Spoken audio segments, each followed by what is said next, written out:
Students, I just explained you. Pollen mother cell will undergo what meiosis 1 and then produces 2 haploid microspore. This undergo meiosis 2 to produce microspore tetrad ಅಂತ ಹೇಳಿದೆ. These microspore tetrads ಏನಾಗುತ್ತೆ later will separate into a pollen grains. ಆ ಒಂದು pollen grains will further develops into a matured pollen grain. ಆ matured pollen grain ನೋಡೋದಕ್ಕೆ ಯಾವ ತರ ಇರುತ್ತೆ? What is the structure? This matured pollen grain ಗೆ ಇನ್ನೊಂದು ಹೆಸರೇ ಮೇಲ್ ಗ್ಯಾಮೆಟೋಫೈಟ್. In exams ಅವ್ರು ನಿಮ್ಗೆ ಕನ್ಫ್ಯೂಸ್ ಮಾಡೋದಕ್ಕೆ ಒಂದಲ್ವಾ ಎರಡು ಹೆಸರಿಂದ ಕೇಳ್ಬೋದು. Write the structure of pollen grain ಅಂತಂದ್ರೂ same, write the structure of male gametophyte ಅಂದ್ರೂ ಒಂದೇನೆ. ಅಲ್ಲಿ ನೀವು ಪ್ರತಿ ಒಂದು pollen grain ಒಂದು ಮೆಚೂರ್ಡ್ ಸ್ಟ್ರಕ್ಚರ್ ಹೆಂಗಿರುತ್ತೆ ಅನ್ನೋದನ್ನ ಎಕ್ಸ್ಪ್ಲೈನ್ ಮಾಡ್ಬೇಕು. See here, structure of pollen grain. One pollen grain looks like this. So this is how the structure is. So the pollen grain has how many layers? As I said, it has 2 layers. The pollen grains has 2 layers. It has the outer hard exine irutte and inner intine irutte. This is the outer ಹೊರಗಡೆ ಇರುವಂತಹ the most hardest region. ಇದನ್ನ ನಾವು exine ಅಂತ ಕರಿತೀವಿ. And ಒಳಗಡೆ ಇರುವಂತದ್ದನ್ನ continuous layer ಅನ್ನ ನಾವು ಇಂಟೈನ್ ಅಂತ ಕರಿತೀವಿ. Which is the hardest region? ಯಾವುದು ತುಂಬಾ ಬಲಶಾಲಿಯಾಗಿ ಗಟ್ಟಿಯಾಗಿರುವಂತ ಸ್ಟ್ರಕ್ಚರ್ ಹಾರ್ಡ್ ಎಕ್ಸೈನ್. ಒಳಗಡೆ ಇರೋದು intine. So it has 2 layers, outer exine and inner intine. This outer exine is very hard. Next, if I come in detail about this exine structure ನ ಹೇಳೋದಾದ್ರೆ, ಈ outer most exine ಯಾಕೆ ಅಷ್ಟೊಂದು hard ಆಗಿರುತ್ತೆ, ಗಟ್ಟಿಯಾಗಿರುತ್ತಪ್ಪ ಅಂದ್ರೆ, it is made up of one of the special organic material called sporopollenin ಅನ್ನುವಂತ ಒಂದು organic material ಇಂದ ಅದು ಆಗಿರುತ್ತೆ. So what is the sporopollenin? Sporopollenin is the one of the organic material which forms this exine layer. Exine layer ಅನ್ನ form ಮಾಡುವಂತ ಒಂದು organic material. So what is the how it makes this exine so hard? ಯಾಕೆ ಹಂಗ hard ಮಾಡುತ್ತಂದ್ರೆ, it has certain property. ಏನಕ್ಕೆ why this sporopollenin is very important? ಯಾಕೆ sporopollenin hard ಮಾಡ್ಲೇಬೇಕು outer most pollen grain ಅಂತಂದ್ರೆ, it has certain property. ಅದಕ್ಕೆ ಅದರದೇ ಆದ property ಇದೆ. It can withstand high temperature, strong acid, alkaline and no enzyme can degrade pollen grain. ಅಂದ್ರೆ ಏನು? So it can withstand high temperature. ನಾವು ಈ pollen grain ನ ಅತಿ ಹೆಚ್ಚು ಟೆಂಪರೇಚರ್ ಗೆ ಎಕ್ಸ್ಪೋಸ್ ಮಾಡಿದಾಗ, ಅತಿ ಹೆಚ್ಚು ಟೆಂಪರೇಚರ್ ನ ಕೊಟ್ಟಾಗ್ಲೂ ಕೂಡ ಈ pollen grain ಗೆ ಏನು ಡ್ಯಾಮೇಜ್ ಆಗಲ್ಲ. ಯಾಕಂದ್ರೆ ಈ ಔಟರ್ ಮೋಸ್ಟ್ sporopollenin ಇದೆಯಲ್ಲ, ಅದು ಆ ಟೆಂಪರೇಚರ್ ನ ವಿತ್ಸ್ಟ್ಯಾಂಡ್ ಮಾಡುವಂತ ಕೆಪಾಸಿಟಿ, ಅಂದ್ರೆ ಅದನ್ನ ತಡ್ಕೊಳ್ಳುವಂತ ಕೆಪಾಸಿಟಿ ಅದಕ್ಕೆ ಇರುತ್ತೆ. ಸೊ pollen grain ಅನ್ನ ಅದು ಇಂಡೈರೆಕ್ಟ್ ಆಗಿ ಪ್ರೊಟೆಕ್ಟ್ ಮಾಡ್ತಿದೆ ಅಂತ ಅಷ್ಟೇ. ಮತ್ತೆ ಸ್ಟ್ರಾಂಗ್ ಆಸಿಡ್, ನಾವು ಸ್ಟ್ರಾಂಗ್ ಆಸಿಡ್ ಕೂಡ ಬಿದ್ರು ಎಕ್ಸ್ಪೋಸ್ ಆದ್ರೂ ಕೂಡ pollen grain ಗೆ ಏನು ಪ್ರಾಬ್ಲಮ್ ಆಗಲ್ಲ. ಬಿಕಾಸ್ ಎಕ್ಸೈನ್ ಗೆ ಆಸಿಡ್ ಎಫೆಕ್ಟ್ ಅನ್ನ ತಡ್ಕೊಳ್ಳುವಂತ ಶಕ್ತಿ ಕೂಡ ಇರುತ್ತೆ. ಆಲ್ಕಲೈನ್ ಅಂದ್ರೆ ಬೇಸ್, ಯಾವುದೇ ಒಂದು ಬೇಸ್ ನ ಒಂದು ಎಫೆಕ್ಟ್ ಕೂಡ pollen grain ಗೆ ಆಗಲ್ಲ. And even no enzymes, ಯಾವುದೇ enzymes ಕೂಡ, enzymes ಅಂದ್ರೆ you already have studied in biomolecules. ಏನು enzymes ಅಂದ್ರೆ, enzymes has the property of breaking the elements. certain like ligases ಇರ್ಬೋದು, ಲಿಪೇಸಸ್ ಇರ್ಬೋದು, ಲಿಪಿಡ್ಸ್ ನ ಬ್ರೇಕ್ ಮಾಡಿದ್ರೆ ಲಿಪೇಸಸ್ ಅಂತ ಕರಿತೀವಿ. ಪ್ರೋಟಿಯೇಸಸ್ ಅಂದ್ರೆ ಪ್ರೋಟೀನ್ ನ ಬ್ರೇಕ್ ಮಾಡುತ್ತೆ. So enzymes is helps in breaking or hydrolysis ಮಾಡುವಂಥದ್ದು. ಸೊ ಯಾವುದೇ ಎನ್ಸೈಮ್ಸ್ ಕೂಡ ಈ ಎಕ್ಸೈನ್ ಅನ್ನ ಬ್ರೇಕ್ ಮಾಡಕ್ಕಾಗಲ್ಲ. Why this exine has very hard and why it has such how this exine has that capacity of resisting this high temperature strong acid ಅಂದ್ರೆ because of this organic compound called sporopollenin.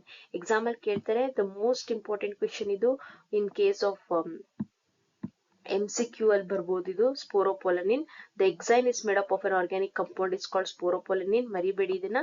what is the property? sporopollenin ಇರುವಂತ property ಏನು? it can withstand high temperature ಮತ್ತೆ strong acid, alkaline ಮತ್ತೆ ಈ enzyme ನ ಒಂದು effect ನ ಅದು ತಡ್ಕೊಳ್ಳುತ್ತೆ. It can withstand. ಅದು ಇಂಡೈರೆಕ್ಟ್ ಆಗಿ help in protection. So next, ಈ ಒಂದು sporopollenin ಇರೋದ್ರಿಂದನೇ we can store this pollen grain as a fossil. Fossil ಅಂದ್ರೆ ಪಳೆಯುಳಿಕೆ. ಅಂದ್ರೆ ನಾವು ಎಷ್ಟು ವರ್ಷಗಳು ಬೇಕಾದ್ರೂ ನಾವು ಈ pollen grains ನ ಸ್ಟೋರ್ ಮಾಡ್ಕೋಬಹುದು.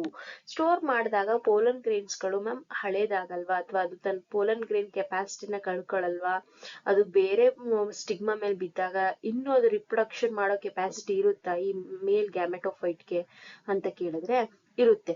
ಪೋಲನ್ ಗ್ರೈನ್ಸ್ ತನ್ನ ಒಳಗಡೆ ಇರುವಂತ ಈ ಲೈಫ್ ನ ಕಳ್ಕೊಳಲ್ಲ. ಅದು ಎಷ್ಟೇ ವರ್ಷ ಆದ್ರೂ ಪೋಲನ್ ಗ್ರೈನ್ ಜೀವಂತವಾಗಿರುತ್ತೆ.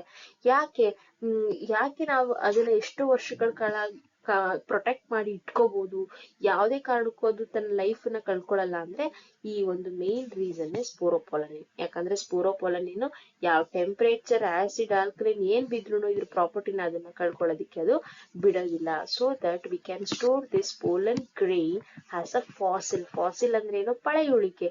ಎಷ್ಟೋ ವರ್ಷಗಳ ಕಾಲ, ಈಗ ಯಾವ್ದೋ ಒಂದು 10 ಶತಮಾನದ ಹಿಂದೆ ಇರುವಂತ ಯಾವ್ದೋ ಒಂದು ಮರ ಗಿಡಗಳ ಪೋಲನ್ ಗ್ರೈನ್ಸ್ ಕೂಡ ನಾವು ಸ್ಟೋರ್ ಮಾಡ್ಕೋಬಹುದು ಇವತ್ತಿನ ತನಕನು. ಅದು ಹಂಗೇನೆ ಜೀವಂತವಾಗಿರುತ್ತೆ. ಯಾಕಂದ್ರೆ because of this exine, outer exine is very. So this is what about the structure of pollen grain. Exam ಅಲ್ಲಿ they'll gonna ask you to write the structure of the male gametophyte na structure ಕೇಳ್ತಾರೆ. Then you have to write the structure of the male gametophyte. So the male gametophyte which is called as a gametophyte, which is called as a pollen grain. It has outer exine, inner intine. Outer exine is the hardest because it is made up of sporopollenin. Inner intine is a continuous layer. ಅಂದ್ರೆ ಅದು continuous ಆಗಿರುತ್ತೆ. ಮತ್ತೆ inner ಇಂಟೈನ್ layer ಯಾವ್ದ್ರಿಂದ made up ಆಗಿರುತ್ತೆ ಅಂತ ಕೇಳ್ಬೋದು. It is made up of cellulose and pectin. What is this cellulose and pectin? Cellulose, pectin ಅನ್ನೋದು ಕೂಡ ಒಂದಷ್ಟು organic compounds. So this are all ನೀವು ಕೇಳಿರ್ಬೋದು.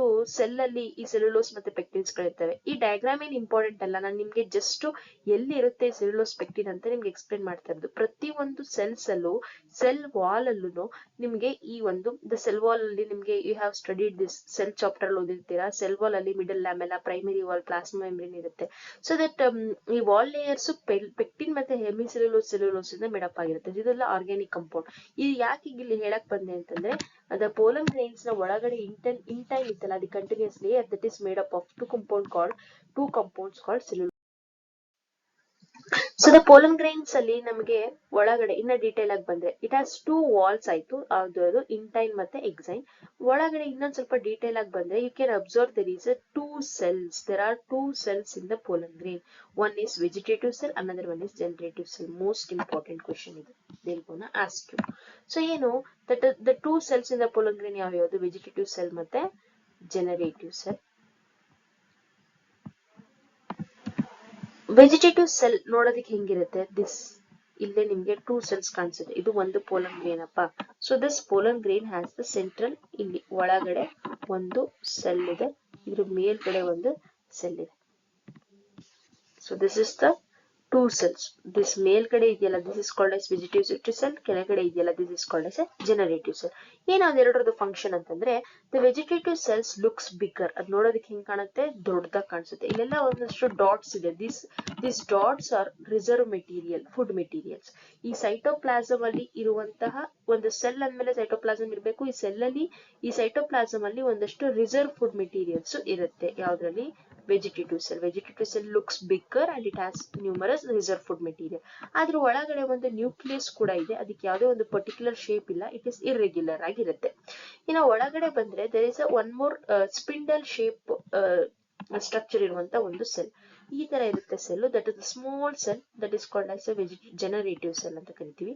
ಈ ಜನರೇಟಿವ್ ಸೆಲ್ ಈ ವೆಜಿಟೇಟಿವ್ ಸೆಲ್ಸ್ ನ ಸೈಟೋಪ್ಲಾಸಮ್ ಅಲ್ಲಿ ಫ್ಲೋಟ್ ಆಗ್ತಾ ಇರುತ್ತೆ, ತೇಲ್ತಾ ಇರುತ್ತೆ. ಸೊ ಇನಿಷಿಯಲಿ ಹಿಂಗಿರುತ್ತೆ, ಇದು ವೆಜಿಟೇಟಿವ್ ಸೆಲ್. ಈ ವೆಜಿಟೇಟಿವ್ ಸೆಲ್ಸ್ ನ ಸೈಟೋಪ್ಲಾಸಮ್ ಅಲ್ಲಿ ತೇಲ್ತಾ ಇರೋದೇ ಜನರೇಟಿವ್ ಸೆಲ್. ಸೊ ಈ vegetative cell has a bigger nucleus and generative cell has a spindle shape ಅಲ್ಲಿ ಇರುವಂತ ಒಂದು ಸ್ಮಾಲ್ ನ್ಯೂಕ್ಲಿಯಸ್ ಇರುತ್ತೆ. ವೆಜಿಟೇಟಿವ್ ಸೆಲ್ ಅಲ್ಲಿ there are numerous reserve food materials, abundant reserve food materials ಅಲ್ಲಿ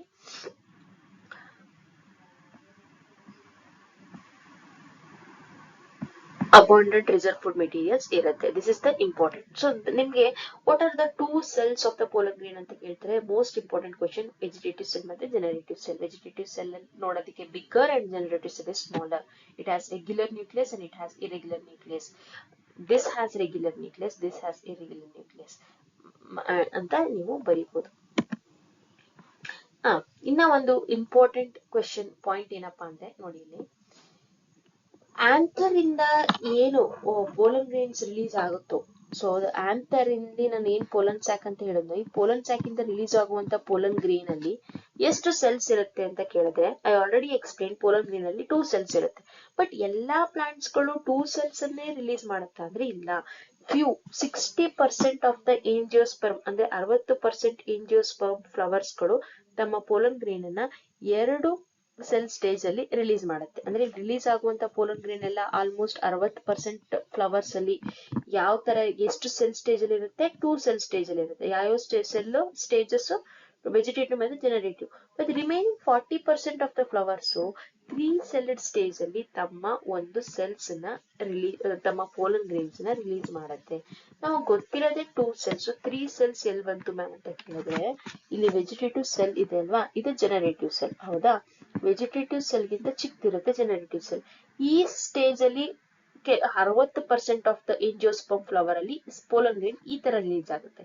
remaining 40% ಅಲ್ಲಿ ಯಾವ ತರ ರಿಲೀಸ್ ಆಗುತ್ತೆ ಅಂದ್ರೆ, ಈ ಒಳಗಡೆ ಇರುವಂತಹ ಜನರೇಟಿವ್ ಸೆಲ್ಲು ಮತ್ತೆ ಮೈಟಾಸಿಸ್ ಆಗಿ 2 ಸೆಲ್ಸ್ ನ ಫಾರ್ಮೇಶನ್ ಮಾಡುತ್ತೆ.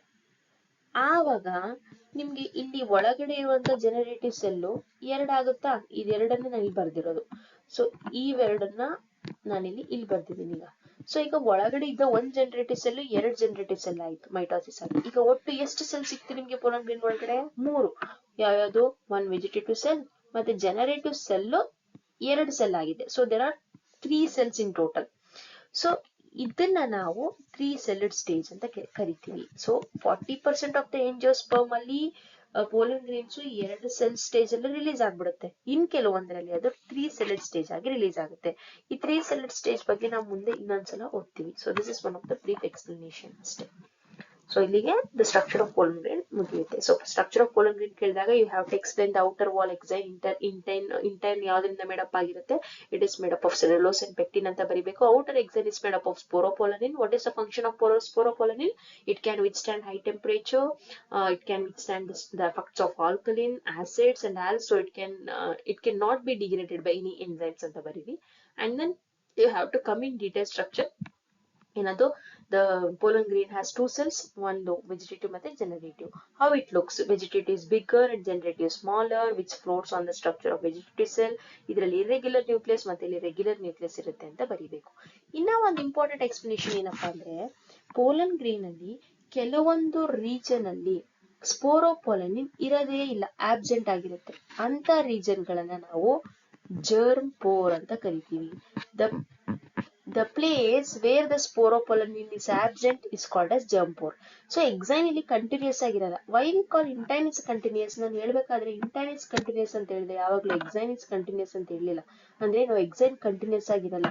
exine ಅಲ್ಲಿ ಕೆಲವೊಂದು ರೀಜನ್ ಅಲ್ಲಿ ಈ ತರ ಗ್ಯಾಪ್ಸ್ ಇರುತ್ತೆ.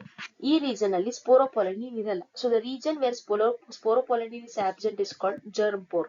ಈ ಜರ್ಮ್ ಪೋರ್ ಸ್ಟ್ರಕ್ಚರ್ ಅಥವಾ ಫಂಕ್ಷನ್ ಅನ್ನ ನಾವು ಮುಂದೆ ಓದ್ತೀವಿ, ನೆನ್ಪಿಟ್ಕೊಳ್ಳಿ. ಜರ್ಮ್ ಪೋರ್ ಅಂದ್ರೆ ಏನು? ಔಟರ್ ಎಕ್ಸೈನ್ ಅಲ್ಲೇ ಇರುತ್ತೆ ಪೋಲನ್ ಗ್ರೇನ್ ಅಲ್ಲಿ, ಆದ್ರೆ ಅಲ್ಲಿ ಸ್ಪೋರೋಪೊಲನಿನ್ ಸಬ್ಸ್ಟೆನ್ಸ್ ಇರಲ್ಲ, ಖಾಲಿ ಜಾಗ. ಒಂದು ಅಪರ್ಚರ್ ಅಂತ ಕರಿತೀವಿ. ಅಪರ್ಚರ್ ಅಂದ್ರೆ ಒಂದು ಹೋಲ್ ಲೈಕ್ ಸ್ಟ್ರಕ್ಚರ್.